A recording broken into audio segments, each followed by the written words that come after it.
Hello everyone, welcome back to my channel.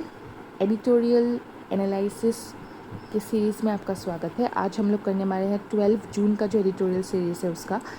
तो पहला जो हम लोग का न्यूज़ है वो है argumentative Indian must also listen, spirit संवाद must not be lost. Okay, Shashi Tharoor का है ये। तो आप यहाँ से जो है आर्टिकल लिख सकते, आराम से पढ़ सकते हो, ये पूरा अच्छे से दिया गया है। उसके बाद अगर हम देखें ओवरव्यू, तो a recent social media post by Chinese scholar comparing reactions from Indian and Vietnamese audiences triggered a debate on India's argumentative culture. China ने ट्रिगर किया है. The editorial argues that while India's traditional debate remains vibrant, the deeper civilization value संवाद जो है, dialogue aim at learning, is weakening. तो हम लोग का पहले क्या था, संवाद चलता था, कम्युनिकेशन, संवाद, जो हम लोग डायलॉग एम से हम लोग करते थे, जो डिबेट था एक्चुअली वो वीकन हो चुका है। ठीक है, न्यूज़ वगैरह में डिबेट आप देख ही रहे हो किस लेवल तक चला गया है। तो इसकी वजह से आप इस तरीके से समझो, इंडिया का जो ट्रेडिशन है ऑफ संवाद वो क्या है। इंडियन जो एंशियंट इंडियन इंटेलेक्चुअल ट्रेडिशन था, जिसको हम लोग संवाद कहते हैं, जो एक्चुअल डिबेट था वो डायलैक्टिकल था, मतलब एक डिस्कोर्स था जो एम करता था डिस्कवरिंग द ट्रूथ। हमको सच जानना है, हमको चिल्लाना नहीं है, ऑनेस्टली बोले तो debate was historically a means of synthesis and knowledge creation, not victory. हमको डिबेट में जीतना ही नहीं है, हमको एक कंक्लूजन निकालना है। क्या निकालना है? एक कंक्लूजन, बात करके, चिल्ला के नहीं, झगड़ा करके नहीं। तो इंडियन फिलोसॉफी जो है वो फ्लोरिश करता है through rigorous engagement between competing schools. तो ऑब्वियसली स्कूल्स में, कॉलेजेस में डिबेटिंग कंपटीशन होता रहता है। तो मॉडर्न डिस्कोर्स जो है वो इंक्रीजिंगली प्रायोरिटाइज होता है winning argument over mutual learning. तो हमेशा जीतना, एक हारेगा एक जीतेगा, वही होता रहता है, क्योंकि कंपटीशन होता है एक्चुअली। तो कॉजेज़ क्या होता है डिफेंसिव आर्गुमेंटेशन का? हिस्टोरिकल जो एक्सपीरियंसेस है of colonial subjugation and external criticism, it is created by defensive mindset. Okay, तो persistent need to validate India civilisation achievement foster sensitivity of criticism. Foreign observations जो है, तो persistent need to validate India civilisation achievement, उनका जो पुराना जो history में हो रहा था उसको फिर से लाने की कोशिश कर रहा है, जो क्रिटिसिज्म से सेंसिटिव हो रहा है। फॉरेन ऑब्जर्वेशन जो है are often viewed through lens of suspicion rather than inquiry.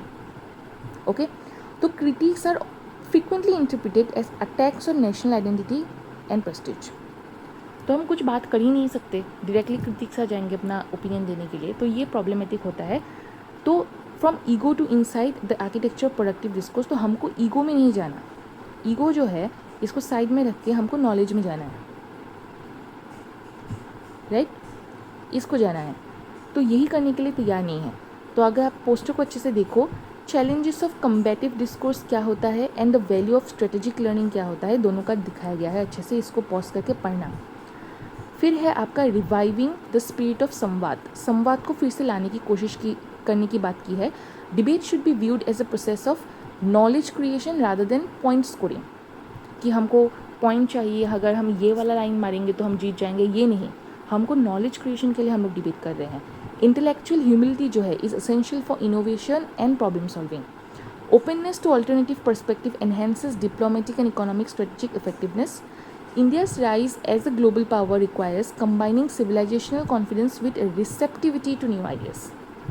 तो इससे आपका ये क्वेश्चन बनता है जो है आपका 15 मार्क्स का, और ये है आपके 3 छोटे छोटे क्वेश्चंस। उसके बाद जो सेकेंड है हम लोग का फोर्सेबल एक्सीडेंट्स के ऊपर बनाया गया है। तो ये आपका आर्टिकल है, ठीक है, ये आप पढ़ सकते हो। इस तरीके से आप वीडियो पॉज करके ये आप पूरा पढ़ सकते हो।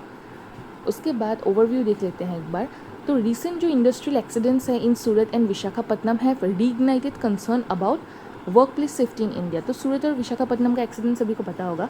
तो एडिटोरियल जो है, जो हम लोग को यहाँ पे मिला फर्स्ट जो आर्टिकल में, इसको एडिटोरियल कहते हैं। तो वो जो है आर्ग्यू कर रहा है, जो ये इंसिडेंट्स हो रहा है, they not isolated mischief but manifestation of deep rooted organisational failure, ठीक है, weak safety culture and systematic neglect of labour welfare.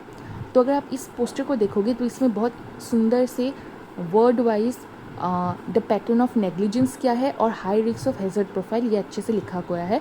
Video को पॉज करके इसको अच्छे से पढ़ना। ऑर्गेनाइजेशनल वीकनेसेस बिहाइंड डिजास्टर जो है, मेजर इंडस्ट्रियल एक्सीडेंट जो है usually result from accumulated organisational failures rather than a single error. तो बहुत महीने से बहुत सालों से जो एक्यूमुलेट हो रहा है फेलर, वो एक एक करके लास्ट में वो लोग अटैक करके एक एक्सीडेंट बनाता है, ठीक है, एक छोटे से एरर या मिस्टेक से नहीं होता। एलिगेशन जो है in Visakhapatnam include reduce staffing, increase workload, ageing equipment and deferred maintenance, ये प्रॉब्लम मिल रहा है विशाखापट्टनम से।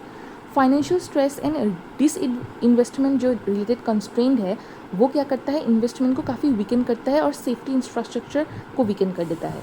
तो small process failure can accelerate into mass casualty events in high risk industry such as steel making. तो स्टील मेकिंग का ये problem था, तो ये हो रहा है। तो अगर आप contract labour and worker vulnerability अगर हम लोग देखेंगे तो कॉन्ट्रैक्ट लेबरर्स जो है often face disproportionately higher occupational risk, क्योंकि कॉन्ट्रैक्ट में है, आज जॉब है कल निकल जाएगा। They typically receive inadequate safety training and awareness, तो कुछ टाइम के लिए ही तो आए हैं, तो इतना टाइम क्यों वेस्ट करें, इस एटीट्यूड के साथ उनको ट्रेनिंग देते हैं, तो इसलिए कंप्लीट ट्रेनिंग नहीं देते। मतलब अगर किसी ट्रेनिंग को 1 मंथ की ज़रूरत था, 1 मंथ का अगर ट्रेनिंग चाहिए तो उनको 10 दिन में निपटा देंगे, लेकिन गवर्नमेंट को दिखाएंगे कि हम लोगों ने 1 मंथ का ही ट्रेनिंग दिया है। तो ये हो रहा है। They typically receive inadequate safety training, okay. Fragmented accountability and reduce responsibility for worker welfare and safety compliance. Hazardous task जो है are frequently outsource to vulnerable workers creating structural inequities. तो structural challenges in occupational safety हमको मिलता है। India faces shortages of skill manpower in occupational safety management. तो जितने भी हम लोग के मैनेजमेंट ऑर्गेनाइजेशन है जहाँ पे स्किल्ड प्रोफेशनल लेबर्स की ज़रूरत है, मैन फोर्स की ज़रूरत है, वहाँ पे इंडिया लैग कर रहा है। मतलब इंडिया के पास बेरोज़गार बहुत सारे हैं, लेकिन उनके पास स्किल नहीं है ताकि वो लोग नौकरी ले सकें। तो caste and class based concentration of hazardous work persist, अभी भी है, क्लास एंड कास्ट। तो अगर हम लोग देखें इसको, तो हमारा जो अनइवन जो इम्प्लीमेंटेशन होता है of the new occupational safety framework, वो वीक करता है एनफोर्समेंट को। कॉस्ट ओवर सेफ्टी ये माइंडसेट है। Continues to dominate financial stress industrial unit. तो पैसा को बचाओ, पैसा मारो, और ताकि लोगों की जान ही चली जाए, सेफ्टी जाए भाड़ में, लेकिन कॉस्ट को बचाना है। इस एटीट्यूड के साथ हर ऑर्गेनाइजेशन इंडिया में जी रहा है। तो वे फॉरवर्ड क्या क्या है? स्ट्रेंथन सेफ्टी ऑडिट्स, ठीक है, मेंटेनेंस प्रोटोकॉल और इमरजेंसी प्रिपेयर्डनेस, हर तरह से प्रिपेयर होना है। Ensure rigorous compliance with confined space hazardous industry and regulation. Improve training, certification and protection of contract workers. Promote safety first organizational culture with clear accountability mechanism. Enhance labor inspection, reporting system, implementation of occupational safety law. तो ये होना चाहिए। तो इससे हम लोग का question क्या आता है, ये वाला, PYQ में success of make in India programme depends on the success of skill India programme and radical labour reform. दोनों के बीच में make in India plus skill India, ये दोनों के बीच में क्या रिलेशन है और ये क्या कैसे डिबेट करता है, मतलब डिपेंड करता है सक्सेस के लिए, ये आपको लॉजिकल आर्ग्यूमेंट के साथ लिखना है, जो आया था आपका UPSC GS 3 में 2015 में आया था। तो ये आपके कुछ क्वेश्चन है जो शॉर्ट क्वेश्चन है।